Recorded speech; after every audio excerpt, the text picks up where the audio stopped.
Hi, my name is Jacob Hollister with JSH Design and Build here in Homer, New York. I'm in desperate need of a bird feeder.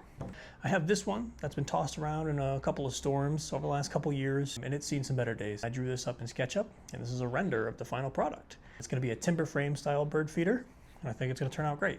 Now, the Cut was so kind to provide a $50 gift card to Home Depot for this project. Unfortunately, I don't have one of those around me.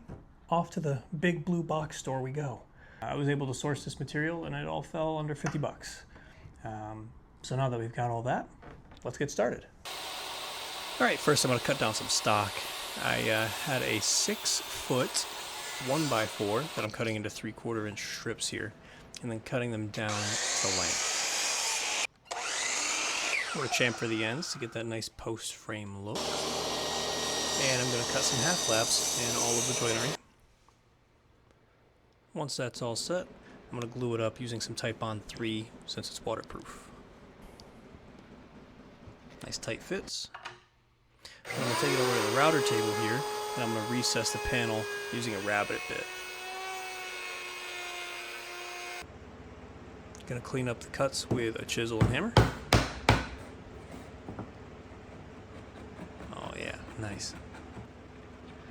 And with a really tight fit on this bottom panel, it's going to be perfect.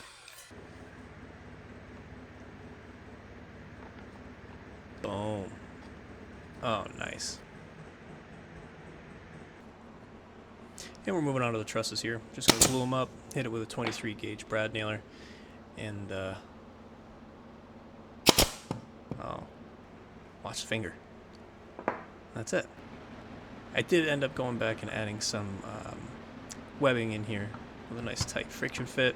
Went back with the pin nailer and got that secured. Moving on to the mitered box here. This is what actually holds the food. This is a bit of a design change.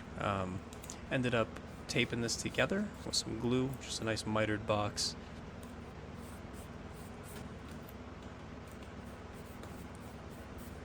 Classic glue and fold method here for the boxes. Can't go wrong. Cedar shim to spread some glue, so why not? And then my posts were a little bit long, so I decided to cut them down. And here I am recessing the corners. You'll see what I mean here in a second. But these are a stop cut, actually, so about a 1/4 inch high off the bottom, as you can see there at the bottom. And then they all attach to the base. With the recess facing in, and the box is going to end up sitting inside that.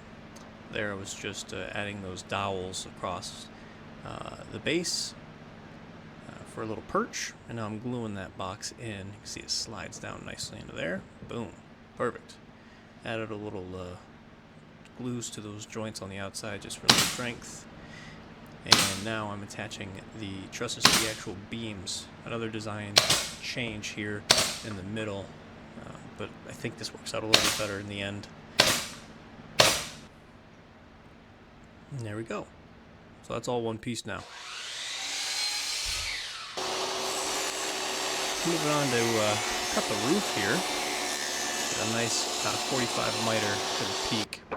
So it's a nice tight fit when we get up there. No having to lap it over. Perfect. Look at that. Nice. These are just some spacers to keep the roof from blowing off or sliding off or anything like that. We're just going to add a little glue in this joint here, fold it up, and then we're going to put these supports in to fall between the trusses and hit it with a couple of brad nails from the back. Same thing for the other side here.